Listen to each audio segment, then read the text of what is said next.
మన ధ్యాన భాగముగా మత్తయి సువార్త 1వ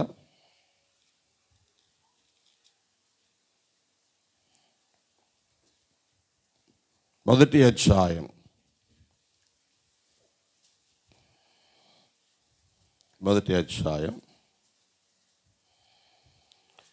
24-25 వచనాలు నేను చదువుతున్నాను. మీ గ్రంథాన్ని తెరచి శ్రద్ధగా ఈ మాటలు గమనించండి. యోసేపు నిద్ర మేలుకొని తన భార్యను చేర్చుకొని ఆమె కుమారుని కను వరకు ఆమెను ఎరుగకుండెను. అతడు ఆ కుమారునికి యేసు అను పేరు పెట్టెను. దేవుడు ఈ మాటలు మనకు దీవెనగా చేయునుగాక. ఆమేన్. చిన్న మాట ప్రార్థన చేసుకుందాం.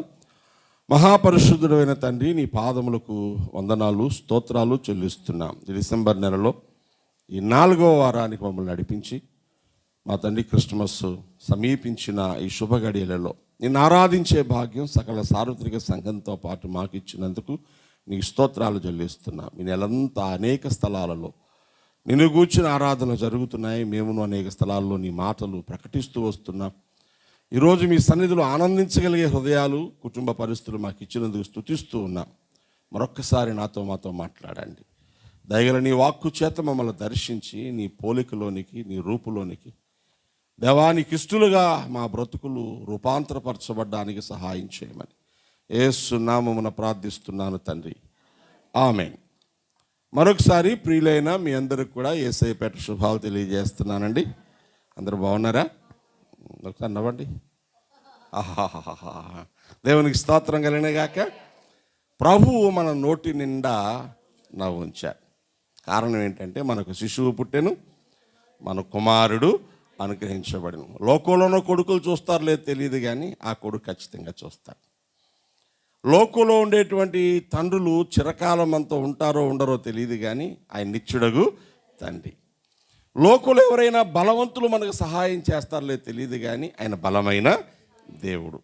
కష్టాల్లో, బాధల్లో, బలహీనతలో ఎవరైనా మనకు ఆలోచన చెప్తారో లేదు తెలియదు, కానీ ఆయన ఆలోచనకర్త అయి మనకు ఆలోచన చెబుతూ మన బ్రతుకులకు సమాధానాన్ని అనుగ్రహించడానికి శక్తివంతుడైన దేవుడై ఉన్నాడు. దేవునికి స్తోత్రం కలుగాక.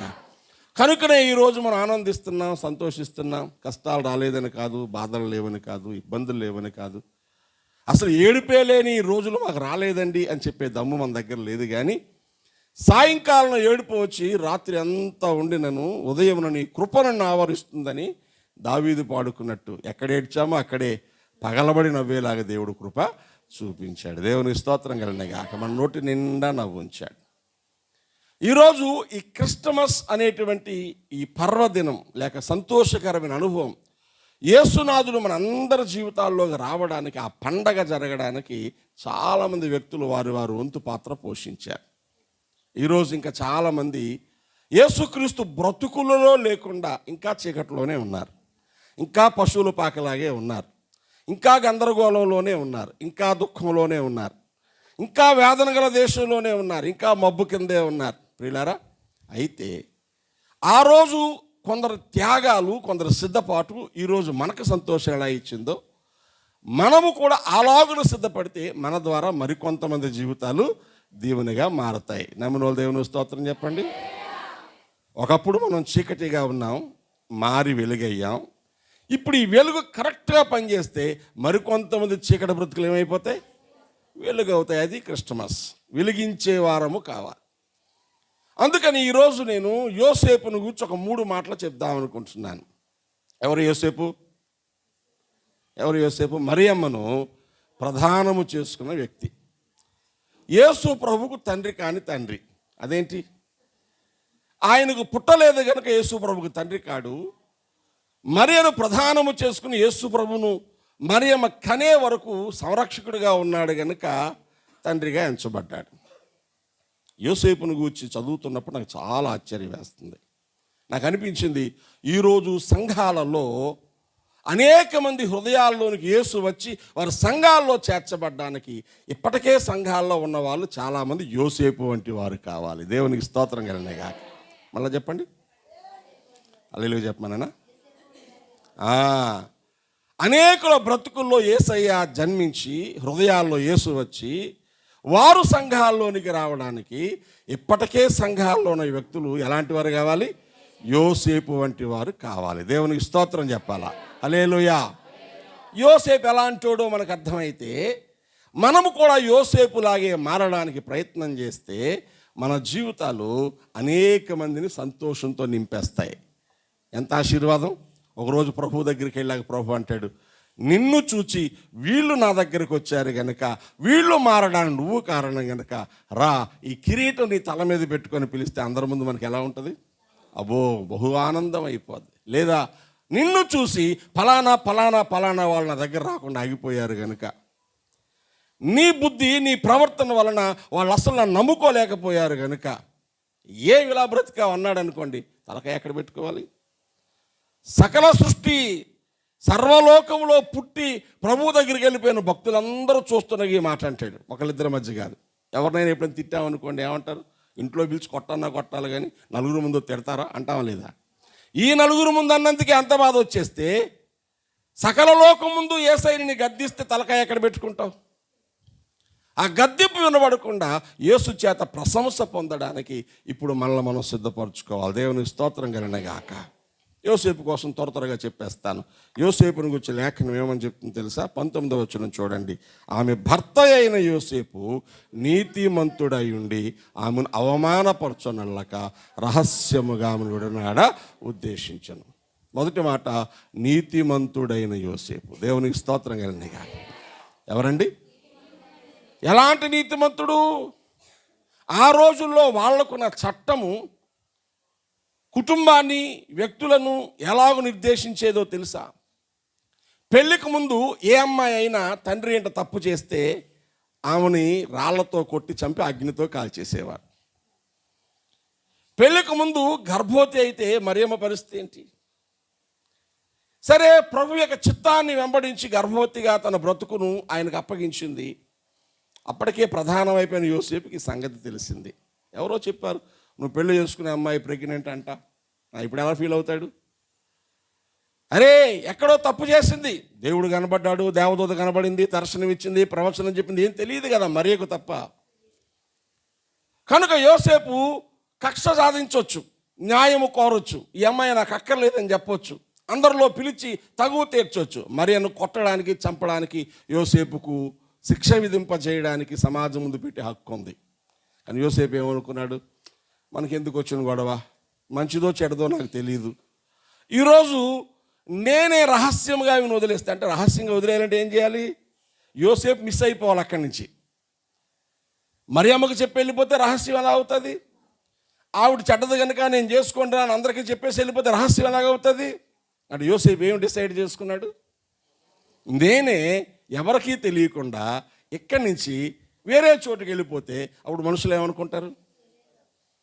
వీడు వదిలేసిపోయాడు, లేదా ఈ పిల్లను ఇలా చేసిపోయాడు అంటే నింద తన మీద వేసుకోవడానికి ఇష్టపడ్డాడు, ఆమె ప్రాణాన్ని కాపాడడానికి ఇష్టపడ్డాడు. కాబట్టి ఎలాంటి వాడు చెప్పండి? ఇప్పుడు మనం ఎవరిదన్నా చిన్న గుట్టు తెలిసిందనుకోండి, ఎవరికి చెప్పకే, నీకే చెప్తున్నాను అని అలా చెప్తాం. వాళ్ళు ఏం చేస్తారు? ఎవరికి చెప్పకే, నీకే చెప్తున్నానని ఎవరికి చెప్పొద్దంటే అందరికీ చెప్పేస్తాం. పరుల గుట్టు బయట పెట్టేవాడు ఎలాంటోడు? లేఖనం చెప్తుంది. సంగతిని దాచేవాడు ఎలాంటోడు? లేఖనం చెప్తుంది సామెతల గ్రంథాల్లో. మనం ఏం చేయాలి? కప్పాలా, విప్పాలా? నోవహు కొడుకు నోవహు ద్రాక్ష తోట వేసి ద్రాక్ష రసం తాగి మత్తుడై గుడారంలో బట్టలు లేకుండా పడుకోవడం చూశాడు. అక్కడ ముగ్గురు కొడుకులు కదా, షేము, హాము, యాపెతు. ఈ హాము అనేవాడు చూశాడు, నాన్న బట్టలు లేకుండా పడుకుంటే ఏం చేయాలా? నాన్న మీద గుడ్డ కప్పాలా, తలుపు దగ్గరకు వేయాలా, ఎవరు అక్కడికి వెళ్లకుండా చూడాలా, నాన్న పడుకుంటున్నాడు డిస్టర్బ్ చేయకుండా చెప్పాలా. అదేం చేయకుండా బయటకు వచ్చి ఏం చేశాడంటే, మన నాన్న ఎలా ఉన్నాడు చూసారా ఒకసారి ఎలా ఉన్నాడో చూడండి అని చెప్పాడు. మిగతా కొడుకులు ఇద్దరు, అయ్యో నాన్న బట్టలు లేకుండా దిగంబరిగా ఉన్నాడా, తండ్రి దిశమూలను చూడకూడదు. వారు బట్టలు పట్టుకొని వెనక్కాళ్ళ మీద నడిచెళ్ళి నాన్న మీద కప్పారు. నోవహుకు మెలకు వచ్చింది, చూసుకున్నాడు ఏం జరిగింది, నా బట్టలు చెదిరిపోయినాయి, కప్పారు. ఎవరు కప్పారు? నెమ్మదిగా తెలుసుకున్నాడు. వీళ్ళిద్దరు కప్పారా? వాళ్ళకి ఎవరు చెప్పారు? వాడు చెప్పాడా? అంటే వాడు చూసి చెప్పాడు, వీళ్ళు చూడకుండా కప్పారు. అప్పుడు ఆ చిన్న కొడుకుని శపించాడు. వీడు దాసుడు అయిపోతాడు, అన్నదమ్ములలో పనిచేస్తాడు అంటే అర్థం ఏంటి? ఇప్పుడు సంగతిని విప్పేవాడికి శాపం, సంగతిని కప్పేవాడికి దీవెన. ఇప్పుడు యోసేపు విప్పేవాడా, కప్పేవాడా? మరి భక్తులు అని చెప్పుకుంటున్నాం మనం, ఆత్మపూర్ణం అని చెప్పుకుంటున్నాం మనం, సంఘంలో చేరి ప్రార్థనలు చేస్తున్నాం మనం అంటే మనమని కాదు, జనరల్గా విశ్వాసులు ఏం చేస్తున్నారు చెప్పండి? ఇప్పుడు ఇంట్లో గుట్టు బయట పెడతా ఉంటారు, పరులు గుట్టు బయట పెడతా ఉంటారు. నీకు మంచి తెలిస్తే మైకులో చెప్పు, దేవుని స్తోత్రం కలిగిన గాక. ఎవరి కోసమైనా మంచి తెలిసింది అనుకోండి, ఏం చెప్పాలా? మైకులో చెప్పు, వీధుల్లో చెప్పు, చాటించి చెప్పు. ఎవరి కోసమైనా చెడు తెలిసింది అనుకోండి, నేనేం వినలేదనుకో, నోరు మూసుకొని కూర్చో. మంచి ముక్క కూడా చెప్పమండి, మనం చెప్తామండి, చెప్పమండి. తేడా ఉందనుకోండి ఏం చేస్తాం? అదే పని ఫ్రీగా చాటింపేసేస్తూ ఉంటాం, జీతం ఇచ్చినట్టు. మనకి దేవుని బిడ్డలకి గుణము పోనంత వరకు నువ్వు క్రిస్టమస్ ఆరాధన చేసినట్టు కాదు.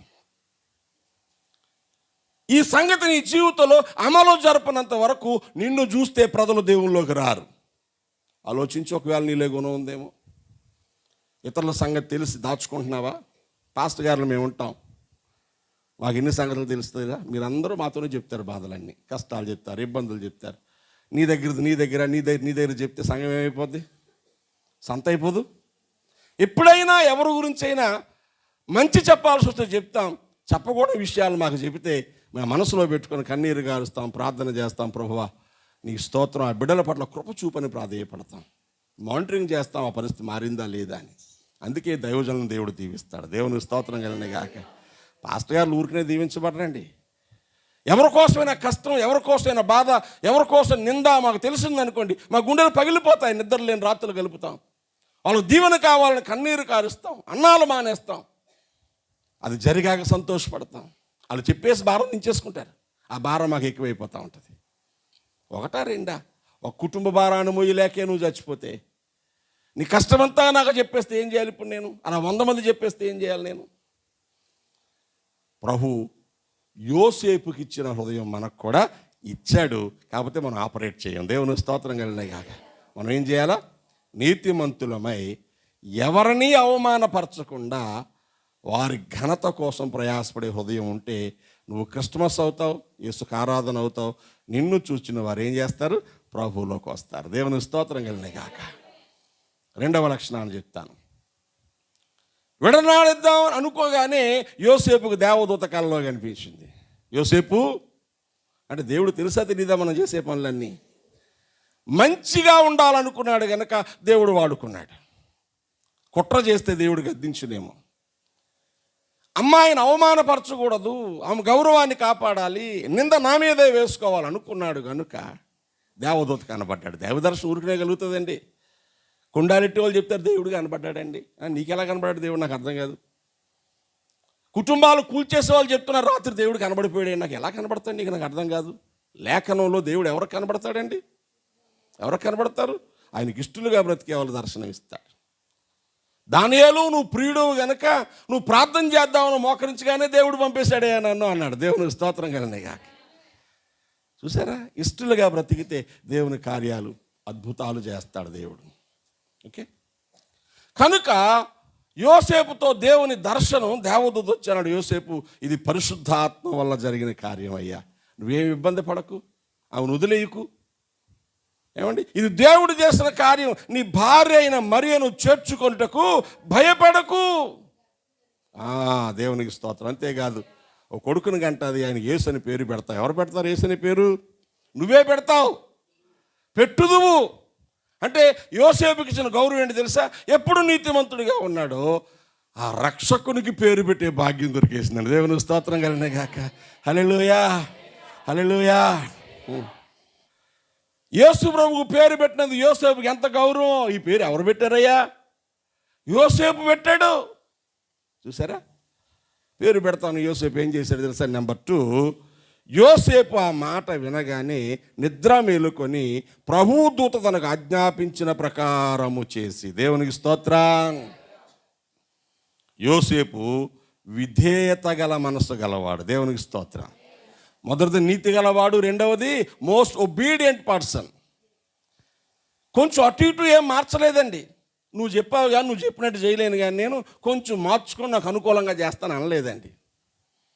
ఎలా చేశాడు? దూత తనకు ఆజ్ఞాపించిన ప్రకారము చేశాడు. మనం ఏం చేస్తాం కానీ కొంచెం ప్లస్లు మైనస్లు ఉంటాయి అందులో. మనకు నచ్చినట్టు చేసి దేవుడు చెప్పింది చేసేసానండి. అర్థమవుతుందా? సౌలుని జ్ఞాపకం చేసుకోండి. సమూయేలు పిలిచి అన్నాడు, సౌలా, దేవుడు నిన్ను రాజుగా చేశాడు కనుక, ఇదిగో అమాలేకీయులనే జనం నా ప్రజలను ఇబ్బంది పెట్టారు కనుక నువ్వు వెళ్ళి అమాలేకీయులందరినీ నాశనం చేసేయి. పిల్లలు, స్త్రీలు, రాజు, పశువులు ఏమి ఉండకూడదు అక్కడి నుంచి అనగానే వెళ్ళాడండి. యుద్ధం చేశాడు, గెలిచాడు, మొత్తం చేశాడు, వచ్చేసాడు. ఏం చేశాడు? రాజును బ్రతకనిచ్చాడు. ఇంకేం చేశాడు? పశువుల్లో బలమైన ఎద్దులు, బలమైన గొర్రెలు, మేకలు పక్కకు తీసుంచాడు.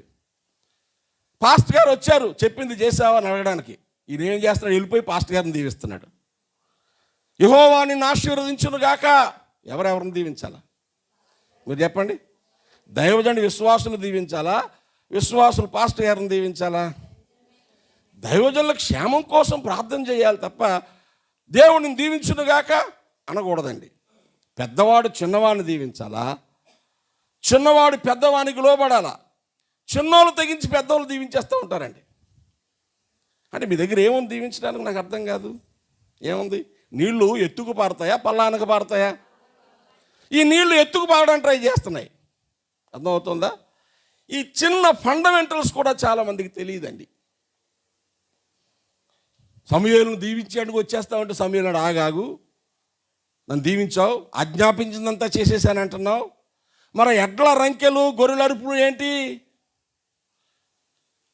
నువ్వన్నీ చేశాను, అందరినీ చంపేశాను అంటున్నావు, ఆ ఎడ్ల రంకెలు గొర్రెల అరుపులు ఏంటి అంటే అంటాడు, అంటే నీ దేవునికి బలి ఇవ్వడానికి నీ ప్రజలు అట్లా తీసుకొచ్చారంట. ఆ దేవుడు దొంగతనం చేసింది పట్టుకొచ్చి బలి ఇమ్మన్నాడా? ఏమండి? అడ్డగోలుగా వచ్చిందని పట్టుకొచ్చి కానుక ఇమ్మన్నాడండి? కష్టార్జితంలోంచి కానుక ఇవ్వాలి. నీకున్న కొంచెం అయినా అడ్డుగా కలిసి వచ్చిన దాంట్లో కానుక ఇవ్వకూడదు. లాటరీ టికెట్ కొని ప్రార్థన చేసేవాడు నా ఫ్రెండ్ ఒకడు. ఏటో అంత ప్రార్థన చేస్తున్నామంటే, అన్నా ఈ లాటరీ కానీ తగిలితే 10 చర్చిలు కట్టిద్దాం అనుకుంటున్నాను. అబ్బా, లాటరీ తగిలితే 10 చర్చిలు కట్టించింది కాదురా బాబు, నీ సంపాదనలో చర్చకో రేక్కొని చాలు. దేవునికి స్తోత్రం కలండి కాక. అరే తేరగా వస్తే ఇచ్చేస్తాడంట పాపం. ఏదో సామెత ఉంది కదా, అత్త సొమ్ము అల్లుడు దానం అని. అత్త సొమ్ము అల్లుడు దానం చేస్తే ఎలా? నీ సొమ్ము దానం చేయి. ఇది కాదు లెక్క.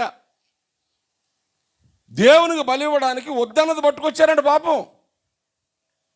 అప్పుడు ప్రవక్త అన్నాడు, 15:22లో ఉంటుంది, ఒకడు దేవుని మాట వింటే దేవుడు సంతోషించినట్లు బళ్ళు అర్పిస్తే సంతోషిస్తాడా? బళ్ళు అర్పించడం కంటే మాట వినుట శ్రేష్టం. దేవునికి స్తోత్రం కలిగిన కాక. మాట వినకుండా నాన్న మీద తిరగబడి, అమ్మ మీద తిరగబడి, సాయంకాలం అమ్మ కేక్ కొనుక్కొస్తే ఎవరికి కావాలి? అమ్మారా హ్యాపీ బర్త్డే కేకు ఎవరికి కావాలి? పేక్ కోసేసి కేక్ ఎడుతున్నారు ఇల్లు వచ్చిన చిక్కు. నువ్వు కేక్ పెట్టొద్దురా బాబు, చెప్పిన మాట ఆలకించి. ఈరోజు సంఘాల విశ్వాసులు ఏం చేస్తున్నారండి? దేవుని మాటకు లోబడరండి, దేవుని చిత్తం చేయడానికి ఇష్టపడరండి, దేవుని కార్యాలు చేయడానికి బయటకు వచ్చేస్తూ ఉంటారు. అమ్మ ఫోన్ చేస్తుంది అనుకోండి, ఎక్కడో ఉద్యోగంలో విదేశాలను కొడుక్కి, అమ్మ కష్టాలు చెప్పకూడదు, అమ్మ కష్టాన్ని అడగాలి. దేవుని స్తోత్రం కలిగిన కాక. హల్లెలూయా. నేనెవరో నాకు ఒక రీల్ పెట్టారు. చైనా దేశంలో ఒక అమ్మాయి ఒక తాత, ముసాలి తాతకి సబ్బు పెట్టి ఒళ్ళు రుద్ది చక్కగా స్నానం చేయించి, తుడిచి, బట్టలేసి, అన్నం తినిపించి, సెంటు కొట్టి కూర్చోబెట్టి తాతను పట్టుకొని గట్టిగా, యవ్వనస్తురాలు ముసలివాడిని, అది చూపిస్తూ ప్యారలల్గా ఇంకో సీన్ పెట్టాడు. ఏంటో తెలుసా? ఇది చిన్నప్పుడు శివుడు ముక్కేసుకొని తిరుగుతూ ఉంటే తాత తుడిచాడు, దీనికి తాత స్నానం చేయించాడు, దీని తాత బట్టలు వేసాడు, దీని తాత బోధ తినిపించాడు, దీని తాత స్నానం చేయించి శుభ్రం చేశాడు. చిన్నప్పుడు తాత తనకు ఏమేమి చేశాడో తాత ముసలోడైపోయాక ఈ పిల్ల తిరిగి అది చేస్తుంది. నాకు ఎంత ముచ్చటేసిందో అనండి. దేవుని స్తోత్రం కలిగిన గాక. హల్లెలూయా. అమ్మ నిన్ను ఎత్తుకొని పెంచలేదా? నిన్ను ఆడించలేదా? లాలించలేదా? నీ సుఖం కోసం అమ్మ నలిగిపోలేదా? కడుపు ముడేసుకోలేదా? నలిగిపోయి దుఃఖపడలేదా? ఏపీజే అబ్దుల్ కలాం గారి యొక్క చరిత్రలో ద వింగ్స్ ఆఫ్ ఫైర్ అనేటువంటి పుస్తకం ఆయన ఒక మాట రాశాడండి. ఆయన ఏమన్నాడు తెలుసా? మా ఇంట్లో మేము ఎక్కువ మంది సంతానం. మా అమ్మ అందరికీ అన్నం పెట్టేసి ఆఖరిని తను తినేది. నేను అనుకునేవాడిని మాలాగే మా అమ్మ కూడా తింటుందని. ఒకరోజు సంగతి ఏంటో చూద్దాం, నిద్రపోతున్నట్టు యాక్షన్ చేసి అమ్మ ఏం చేస్తుందో చూస్తే అందరికీ పెట్టగానే కొండలో అన్నం లేకపోతే నీళ్లు తాగేసి పడుకుంటుంది. మా అమ్మ చాలా రాత్రులు అలాగే చేసేది. తల్లి రుణం ఎలా తీర్చుకోవాలి? దేవుని స్తోత్రం కలిగిన గాక. మీరు చెప్పండి, ఇప్పుడు అమ్మ రుణం ఎలా తీర్చుకోవాలా? అప్పుడప్పుడు ఒక చీర కొంటే సరిపోద్దా? నువ్వు ఎలాగున్నావు అని అడగొద్దా? నువ్వు తిన్నావా ఉన్నావు అని అడగొద్దా? ఏమమ్మా అలాగైపోతున్నావు అని అడగొద్దా? నన్ను ఏం చేయమంటావమ్మా అని అడగొద్దా? దేవునికి స్తోత్రం కలిగిన గాక. ఇప్పుడు చెప్పండి, మాట వినుట కంటే బళ్ళు అర్పించడం శ్రేష్టము కాదు. నువ్వు ఇచ్చేస్తే ఎవరికి కావాలి? ముందు మాట విను. యోసేపు గుణం ఏంటో తెలుసా? మాట విన్నాడండి, ఆజ్ఞాపించిందంతా చేశాడు. సౌలు ఏం చేశాడు? మాట వినకుండా తోచింది చేసేసి నువ్వు చెప్పిందంతా చేసేసాను అన్నాడు. అందుకు ఫలితం ఏంటంటే దేవుడు నీ రాజ్యమును సదాకాలం ఉంచాలనుకున్నాడు, కానీ నీ ప్రవర్తన సరిగ్గా లేదు కాబట్టి నీ రాజ్యాన్ని దగ్గర నుంచి తీసేస్తున్నాడు. వెంటనే ఏమైంది తెలుసా? సౌలులోంచి దేవుని ఆత్మ పోయింది, దురాత్మ వచ్చి ప్రవేశించింది. ఇది చరిత్ర. ప్రియబిడ్డలారా, దైవ సంధిలో చేరిన మీకు జ్ఞాపకం చేస్తున్నాను, నీకు తోచిందంతా చేసేసి దేవుని చిత్తం అనకూడదు. దేవుడు నీకు ఆజ్ఞాపించింది చేస్తే, ఇది యోసేపు హృదయం. దేవునికి స్తోత్రం కలిగిన గాక. ఎలా తెలుసు చేశాడని? మరుక్షణం తీసుకొచ్చి ప్రధానం చేయబడిన అమ్మాయిని ఇంట్లో చేర్చుకున్నాడు. అంటే పెళ్లి చేసుకున్నాడు. పెళ్లి చేసుకుంటే ఏమవుద్దండి? భార్య అవుతుంది కదా. భర్తకు భార్య మీద హక్కులన్నీ ఉంటాయా లేదా? బట్టలు ఎత్తుకో, అన్నం పెట్టు, స్నానం నీళ్ళు పెట్టు, ఈ దరిద్రాన్ని నేను అట్టించుకున్నాను అని మాటికి అనాలనిపిస్తుంది లేదా?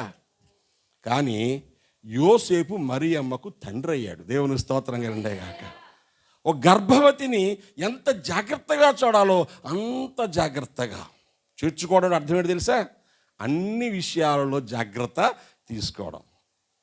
విధేయత చూపించాడంటే అర్థం, మరియమ్మను చేర్చుకొని మరియమ్మ పట్ల చూపించిన ఆ కేరింగ్ ఎలాంటి తెలుసా? ప్రసవదనాలు నిండినప్పుడు ఆ ఊరు తీసుకెళ్లాల్సి వస్తే ఒకసారి ఊహించి చూడండి. గర్భవతిగా నెల నెల నెల నెల ఎలాంటి మార్పులు వస్తాయి బిడ్డల శరీరాలు? చాలామంది తెలియదండి. కడుపుతో ఉన్న బిడ్డలు ఏడిపిస్తూ ఉంటారు. కడుపుతో ఉన్న బిడ్డలు ఏడ్చినా, దిగులు పెట్టుకున్నా, బెంగ పెట్టుకున్నా ఆ పుట్టే బిడ్డలు మంచి వాళ్ళు పుట్టరండి. అందుకే సంతోషంగా ఉంచడం కోసమే సీమంతం చేస్తారు, పిండి వంటలు పెడతా ఉంటారు, కొత్త బట్టలు పెడతా ఉంటారు. నా బిడ్డలకి నేను మాటికి ఒక క్రొత్తదనం ఇవ్వాలని తాపత్రయపడి నాకు యోసేపే గుర్తుకొచ్చాడండి. మరియమ్మకి ఎవరున్నారు? మరియమ్మ అంత ఆరోగ్యంగా వెళ్తా దారిలోకి అనేసిందంటే అర్థం ఏంటి? ఎంత సులువుగా అనేసింది? 108 వచ్చిందా, 104 వచ్చిందా? ఏం లేదు. ఎంతమంది చేరుల చుట్టూ ఆసుపత్రి మధ్యరాత్రి పరిగెత్తారా? ప్రసవ దినములు నిండగానే సత్రములో కనేసిందండి. కనేసిన ఆవిడ ఆ బిడ్డను పశువుల తొట్టులో పడుని పెట్టడానికి వీళ్ళిద్దరూ వెనకాల బ్యాచ్ ఏమైనా ఉన్నారా? చురుకైనదిగా ఉండడానికి యోసేపు ఎంత శ్రద్ధ తీసుకున్నాడోనండి. What a kind hearted person. కాబట్టి మనకు కూడా ఏముండాలి? ఇప్పుడు దేవుని మాట వినే గుణం ఉండాలా. నువ్వు దేవుని మాట వింటే నీకు అది ఆశీర్వాదం. విన్నవాడికి వచ్చే ఆశీర్వాదాలు నీకు వస్తాయి. నీ దీవెనలు నీ బిడ్డలకు వస్తాయి. నీ గిన్నె నుండి పొర్లుతుంది. నీకే దీవెన లేదు, ఇక పక్క వాళ్ళు ఏం దీవిస్తాను? ఏమండి, ఏం దీవిస్తావు? దేవునికి స్తోత్రం కలిగిన గాక. యోసేపు విధేయత గల హృదయం గలవాడు. దేవునికి స్తోత్రం కలిగిన గాక. హల్లెలూయా. మూడో మాట చెప్తాను, యోసేపు బాధ్యత గల హృదయం గలవాడు. దేవునికి స్తోత్రం. Responsible person. అక్కడ రాయబడిన మాట ఏంటి తెలుసా? ఆమె కుమారుని కను వరకు ఆమెను ఎరగకుండెను. దేవునికి స్తోత్రం కలిగిన గాక. తొలుచూలు బిడ్డ పుట్టే వరకు ఓ కూతురులా చూసుకున్నాడు. భార్య అధికారాన్ని ఏమాత్రం ఉపయోగించరా. ఆమెను తాకలేదు, ముట్టుకోలేదు.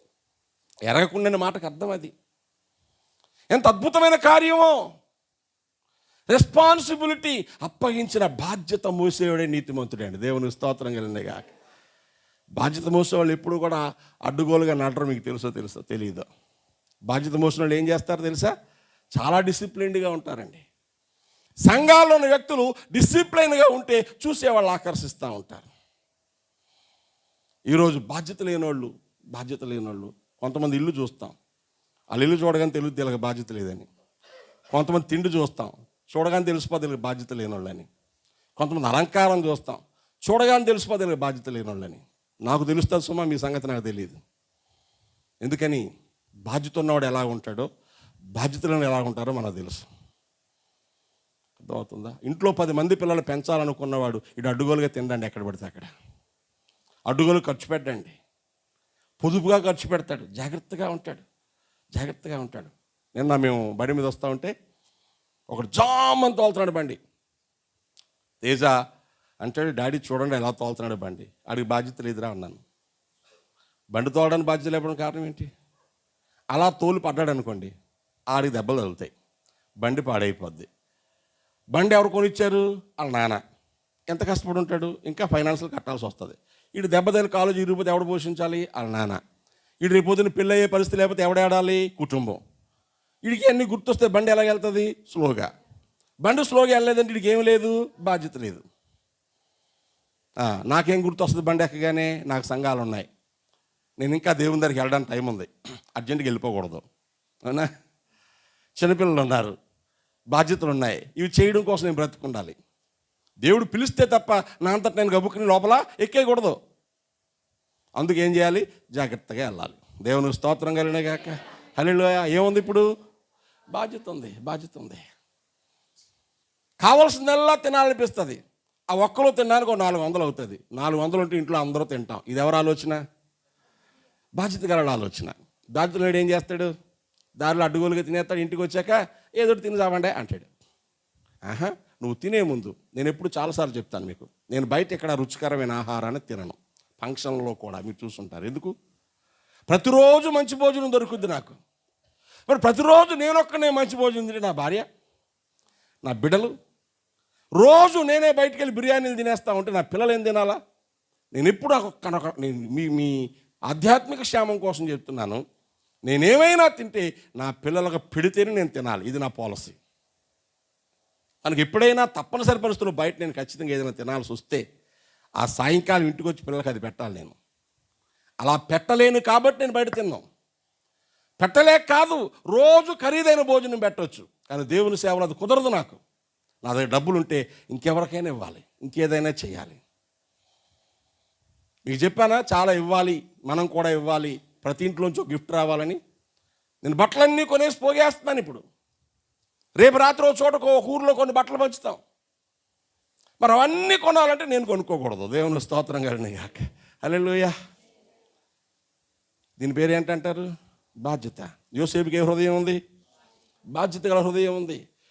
నేను ఆమె కొడుకును పుట్టే వరకు ఉంచాలా, ఆమె పేరు పెట్టాలా, కాబట్టి ఇష్టానుసారంగా బ్రతకడానికి వీల్లేదు. ఈరోజు సంఘాల్లో ఉన్నవాళ్ళు, నాకు సంఘం ఉంది, దేవుడు నన్ను రక్షించాడు, ఈ సంఘ క్షేమం నేను చూడాలా, నాలాగా ఇంకొకటి దేవుళ్ళలోకి రావాలా, అది నా ఇంట్లోంచి కావచ్చు, నా ప్రక్క నుంచి కావచ్చు అనుకుంటే ఏమవుతారండి? బాధ్యతగా మారతారా? మారతారండి. ఏమా మీ పక్కింటో రాళ్ళు ఏమోనండి అంటున్నారంటే వీళ్ళకి ఏం లేదని, బాధ్యత లేదని. సింపుల్. నువ్వు ఎలా దీవించబడతావు? సంవత్సరాలు గడిచిపోతున్నా నీ ఇంట్లోంచి ఇంకొకరు రావట్లేదంటే నీకు బాధ్యత ఉంటే ఏం చేస్తావు? నిద్ర పట్టదు. పెళ్ళెట్టేసుకున్నాం, డబ్బులు లేవు, ఏం చేస్తారు మీరు? నిద్రపోతారా? ఇల్లు కడుతున్నారు, మధ్యలో పని ఆగిపోతుంది, డబ్బులు లేవు, నిద్రపోతారా? మీరు చెప్పాలి ఒకసారి. ఇంట్లో పని జరుగుతుంది, ఎవరో చుట్టాలింటికి వెళ్తారమ్మన్నారు, వెళ్తారా? వెళ్ళరండి. ఏమి? ఇదో బాధ్యత ఏడ్చింది ఇక్కడ ఇంట్లో పని పెట్టుకుని దేశాలను తిరిగితే మళ్ళీ ఏమంటారు? బుద్ధి జ్ఞానం ఉందిరా నీకు? ఇక్కడ ఇంత పని పెట్టుకుని ఊరంట తిరుగుతున్నావు అంటారా అనరా? మరి సంఘం సంగతి ఆలోచించండి ఒకసారి చూద్దాం. సంఘము బలహీనపడుతుండగా, సంఘంలో నూతనాత్మలు రాకుండా ఉండగా రక్షణ పొందామని చెప్పుకు నువ్వు సంతోషంగా పండగ ఎలా చేస్తావు? నూతనాత్మల రక్షణ పొందడానికి యోసేపు వంటి హృదయం మనకు కావాలి, బాధ్యత కావాలి. కొంతమంది బిడ్డలు ప్రార్థన చేస్తారు, ప్రభువా సంవత్సరాలు గడిచిపోతున్నాను, ఆయన నూతనంగా వచ్చేవారు రాలేదు ప్రభువా. మీరు ప్రార్థన చేస్తూ ఉంటే నా గుండె ఎంతగానో సంతోషపడతాను, నేను కూడా కన్నీరు గారుస్తాను. ప్రభువా, ఈ కొద్దిమంది ఈ ఊర్లో రావడానికి ఎంత ప్రయాసపడ్డాము, నిద్రలేని రాత్రులు ఎన్ని గడిపాము, తిండి తినకుండా ఎలా గడిపేశాము, ఈ పల్లెటూళ్ళలో దారులు కూడా సరిగ్గా లేనప్పుడు, చలేస్తే పడుకోవడానికి అవకాశం లేనప్పుడు, ఆ పేతురు గారి చిన్న గదిలో 3 బిడ్డలు పెట్టుకొని నేను ఓ చిరిగిపోయిన చాప మీద అలా ముడుచుకొని, మీకు తెలుసు, మీరు చాలామంది అది చూసుంటారు కదా, పాస్టర్ ఒక ప్రక్క నేను ప్రక్క పిల్లల దగ్గరకు అలా తీసుకొని గట్టిగా పట్టుకొని రాత్రంతా కూర్చుని రోజులు చాలా ఉన్నాయి. కప్పుకోవడానికి దుప్పట్లేదు, ఆదరించేవారు లేరు. ఆ కన్నీళ్ళలోంచి పుట్టింది ఈ సంఘం. దేవునికి స్తోత్రం కలుగునే గాక. ఆ చలిలోంచి పుట్టింది ఈ సంఘం. ఈరోజు చలిలో ఎవరు ఉండకూడదని ఆశపడుతున్నాను నేను. పేదరికం. మొన్న ఎక్కడో చెప్పాను, 2 క్రిస్మస్లు మా ఇంట్లో అన్నం లేదు. క్రిస్మస్ రోజున 2 సంవత్సరాలు మా ఇంట్లో అన్నం లేదండి. పిల్లలకి అన్నం పెట్టడానికి లేదు.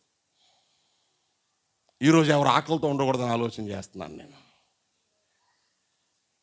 దేవుని కార్యాలు నీకు అర్థం కావాలంటే నువ్వు బాధ్యత గల హృదయం కావాలా. ఏదో వచ్చామా, వెళ్ళిపోయామా, దేవుడికి వందనాలు చెప్పేశామా, కరెక్టే, మంచిదే. కానీ నిజమైన దీవుని నీకు రావాలంటే, క్రిస్మస్కి నిజమైన ఆరాధన కావాలంటే, క్రిస్మస్ ప్రార్థనలు పెట్టుకోండి అంటే మీరు కానికిస్తారని కాదండి, మీకు 5,000 ఖర్చు పెట్టించేద్దామని కాదు, మీ ఇల్లు దీవించబడాలని. ఎందుకు? నువ్వు బాధ్యత కలిగి దేవుని రాజ్యవ్యాప్తి కోసం, ఆ చుట్టుపక్కల ప్రజల కోసం నీ ధనమును ఖర్చు పెడితే దేవుని దీవిస్తాడు. నాస్తో దైవజనం ఎంకరేజ్ చేస్తాం. దేవుని స్తోత్రం చెబుదామా? ఓకే, నాకు బాధ్యత ఉంది. ఈ ఊరిలో ఈ సంఘము వృద్ధి చెందడం నా బాధ్యత. అందుకోసం నిన్ను ప్రేరేపించి చుట్టాలింటికి పిలిచారనుకుని పప్పల బకెట్ వండుకొని పట్టుకెళ్ళవు. వాళ్ళు ఏమిస్తారు నీకు? వాళ్ళు మళ్ళీ ఇంకెప్పుడో కేజీ ఎక్కువ చేసి పట్టుకొస్తారు, అంతే కదా. మరి దేవునికి ఇస్తే దేవుడు ఏమిస్తాడు నీకు?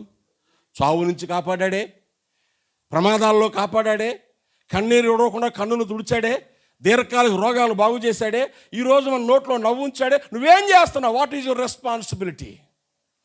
దేవుని దూత కనబడినందుకే యోసేపుకి ఎంత బాధ్యత వచ్చేస్తే రోజు దేవునితో మాట్లాడుతూనే ఉన్నాడు.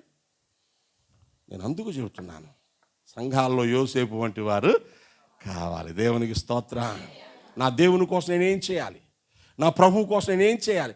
ఏం చేస్తే నా దేవుని నామం మహింపరచబడుతుంది? దేవునికి స్తోత్రం కలిగిన గాక. హల్లెలూయా. అది అర్థమైతే ఇప్పుడు యోసేపు చరిత్రలో నిలిచిపోయే లేదా? ఒకసారి కాదండి, యోసేపుతో దేవదూత 4 సార్లు మాట్లాడింది. ఆ హృదయాన్ని చూసి భయపడొద్దని మాట్లాడింది. కనేసిన తర్వాత హేరోదు చంపైపోతున్నాడు, తీసుకెళ్ళిపో ఐగుప్తుకని మాట్లాడింది. ఐగుప్తులో చెప్పింది, ఈసారి మీ ఊరు వెళ్ళిపో అని చెప్పింది. మరలా దగ్గరకు వచ్చి అసలు ఊరు వెళ్ళకుండా మధ్యలో ఉండిపోతే భయపడక వెళ్ళమని చెప్పింది. అంటే ఏంజలిక్ ప్రాంప్టింగ్, దేవదూత నీతో మాట్లాడి నీ బ్రతుకు మార్గాన్ని నిర్దేశించడానికి ఏం కావాలి? నీకు బాధ్యత కావాలి. దేవుని స్తోత్రం కలిగిన గాక. బాధ్యత కలిగినోడికి ఎవడైనా సహాయం చేయాలనిపిస్తుందండి. కాళ్ళు బారసాపుని తిరిగేవాడినో, వీడు దేశదెమ్మరోడ్రా. ఎవడీడు? దేశదెమ్మరోడ్రా. పోరంబోకుడు. ఆడి పేరు ఏం పేరు చెప్పనా? పోరంబోకు. వీడికి ఎవడు సాయం చేయడండి. బాధ్యత కలిగినోడికి 10 మంది సహాయం చేస్తారు, దేవుడే సహాయం చేస్తాడు. కనుక ప్రియులారా, ఈ ఆరాధన సమయంలో దేవుని సందులో చేరిన మనము సంఘాలలో యోసేపు వంటి హృదయము గలవారము కావాలి. దేవుణ్ణి అడగాల, ప్రభువా యోసేపు లాంటి హృదయం నాకు ఇయ్యవా? ఏ హృదయం? ఎలాంటి హృదయం అది? నీతి గల హృదయం. ఎవరిని అవమానపరచనయ్యా నేను. ఎలాంటి హృదయం? విధేయత గల హృదయం. నువ్వేం చెప్తే అది చేస్తాను ప్రభువా, నువ్వు చెప్పిన మాట చేయడం కంటే మించిన భాగ్యం ఏముంది నాకు? ఏ హృదయం? బాధ్యత గల హృదయం. నా వంతుగా నేనేం చేయాలని రాజ్యవ్యాప్తి కోసం, ఆత్మల రక్షణ కోసం, నిన్ను సంతోషపరచడానికి నేను అది చేస్తాను ప్రభువా. రెస్పాన్సిబిలిటీస్ ఉన్నాయి. కుటుంబం పట్ల, భార్య పట్ల, భర్త పట్ల, బిడ్డల పట్ల, ఇంటి పట్ల, పశువుల పట్ల అన్నిటికీ బాధ్యత ఉంది. మరి దేవుని సంఘం పట్ల బాధ్యత ఏది? అది కదా టాప్లో ఉండాల్సింది. అన్నిటికంటే ప్రధానమైన బాధ్యత ఏంటి? అది ఆలోచన చేద్దాం. కనుక ప్రియులారా, ఈ మాటలు వింటున్న వారందరూ కూడా మీరు మనసులో ఆలోచించండి. పండగలు చేసుకొని, పిండి వంటలు వండుకొని, కొత్త బట్టలు కొనుక్కొని, దేశాలను సంతోషంగా క్యారల్స్ చేసుకొని, స్టార్స్ కట్టేసుకొని తిరిగితే పండగ అనుకుంటున్నారా? కాదండి. మీ వంతుగా నూతనాత్మ రక్షణ కోసం మీరు ఏం చేస్తున్నారు? మీరు కన్నీరు కార్చగలుగుతున్నారా? మీరు పూర్తిగా మారారా? మీ బంధువర్గం మారడానికి ప్రయత్నం చేస్తున్నారా? మీ పొరుగు వారు మారడానికి ప్రయత్నం చేస్తున్నారా? ఆత్మల రక్షణ కోసం వేపరచబడుతున్నారా? లేని ఎడల నువ్వు చేసే క్రిస్టమస్ ఫేక్ క్రిస్టమస్ అయిపోద్ది. కరెంటు స్టార్ లాగా వెలుగుతావు, స్విచ్ చేస్తే ఆగిపోతావు తప్ప నువ్వు నిత్యం వెలిగే నక్షత్రాన్ని కాలేవు. ఈ స్నేహితులారా, దైవ సదిలో చేరి నిమిత్తం మనం చేస్తున్నాను. నిత్యము వెలిగే తారగా ఏమండి? నీదు కుడి చేతిలోనా నిత్యము వెలిగే తారనై, నీదు కుడి చేతిలోనా నిత్యము వెలిగే తారనై. చాలు చాలు చాలు, పాడమంటే తెగ పాడేస్తాం మనం. దేవుని కుడి చేతిలో నిత్యం వెలిగే నక్షత్రంలో ఉండాలంటే ఎవరిని పట్టుకుంటాడండి ఆయన? ఎవరిని పట్టుకుంటాడు? ఎవరిని పడతాను పట్టుకోడే. ఆయన కుడి చేతిలో ఏమని తెలుసా? దీర్ఘాయుష్ ఉంది. దేవునికి స్తోత్రం. దీర్ఘాయుష్ ఉంది. ఆయన కుడి చేతిలో దీర్ఘాయుష్, ఎడమ చేతిలో ధనఘనతలు. నీ ఆయుష్కాలం పెరగాలంటే దేవుని చేతిలో ఉండాలి. దేవుని చేతిలో ఉండాలంటే బాధ్యత గలవాడవై ఉండాలి. దేవునికి స్తోత్రం కలిగినగా ఆశపడదామండి. చాలా సంగతులు చెప్పాలన్న సమయం కాదు కాబట్టి ప్రభు చేత అయితే రాత్రికి మాట్లాడుకుందాం. మనం అప్పగించుకుందాం దేవునికి. దేవా, బాధ్యత గలవానిగా నన్ను చేయి. ప్రార్థన చేసుకోండి, మోకరించండి, ప్రభుతో చెప్పండి. నీతిమంతునిగా బ్రతకడం నేర్పించు, విధేయత గలవారుగా ఉండడం నేర్పించు, బాధ్యత గలవారుగా ఉండడం నేర్పించు. యోసేపు వంటి హృదయం మాకు ఈ ప్రభువా. యోసేపు ఈ లోకంలో నువ్వు జన్మించడానికి ఎలా కారణమయ్యాడో, ఎలాగ సహకారిగా మారాడో, ఎలాగ తను తాను సంస్కరించుకున్నాడో, ఎలాగ తను తాను సమర్పించుకున్నాడో, అనేకల హృదయాల్లో నీవు జన్మించడానికి, నేను కూడా అలాగునే మారడానికి, అలాగునే మా ప్రభువా నా బ్రతుకును అనుకూలపరచుకోవడానికి సహాయం చేయమని మనం ప్రార్థన చేద్దాం. ఒక్క నిమిషం ప్రార్థన చేసుకోండి. ఎక్కడ వాడక్కలే. ఈ మాటలు వింటున్న వారు కూడా నీ రెస్పాన్సిబిలిటీ నీకు తెలిసిందా?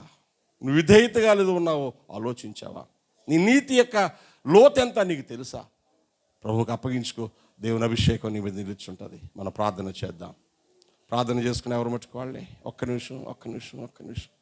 పరిశుద్ధులైన తండ్రి, నీకు స్తోత్రాలు చెల్లిస్తున్నాను. ప్రేమగల నీ సన్నిధిలో ఈ మధ్యాహ్నం వేళ శ్రేష్టమైన ఆరాధనలో నన్ను నేను మీకు సమర్పించుకుంటున్నానయ్యా. మరొక్కసారి ఆత్మదేవా, నన్ను సంధించు. నీ రూపులోనికి, నీ నీతిమత్వంలోనికి నేను ఎక్కి రావడానికి సహాయం చేయి. బలహీనున్నయ్యా, మేము ఇంకా నీతిగా మారాలని ఆశపడుతున్నాం. ఎటు చూసినా మీరే మాలో కనిపించేలాగా కృప చూపండి. నీ వాక్యానికి, నీ చిత్తానికి, నీ ప్రణాళికకు పూర్ణ విధేయతతో లోబడ్డం మాకు నేర్పించు తండ్రి. బాధ్యత గలవారమై నీ పని కోసం, ఆత్మల రక్షణ కోసం, స్థానిక సంఘ క్షేమం కోసం, మా తోటి వారి యొక్క మేలు కోసం, ఆత్మీయ వృద్ధి కోసం మా బాధ్యత ఏమిటో అర్థమై మేము బ్రతకడానికి సహాయం చేయండి. ఇలా ప్రార్థన చేసుకుంటున్న మాతో మీ దీవెనొచ్చు. ఎందరూ ఈ ప్రార్థన చేస్తున్నారో వారిని ఆశీర్వదించండి. మీకు వందనాలు చెల్లిస్తూ ఈ సమయాన్ని మేలుగా చేసినందుకు నేను మహిమపరుస్తూ యేసు పరిశుద్ధ నామమున ప్రార్థించి వేడుకుంటున్నాను పరమ తండ్రి. ఆమేన్. దేవుని కృప మనందరికీ తోడై ఉండుగాక. ఆమేన్.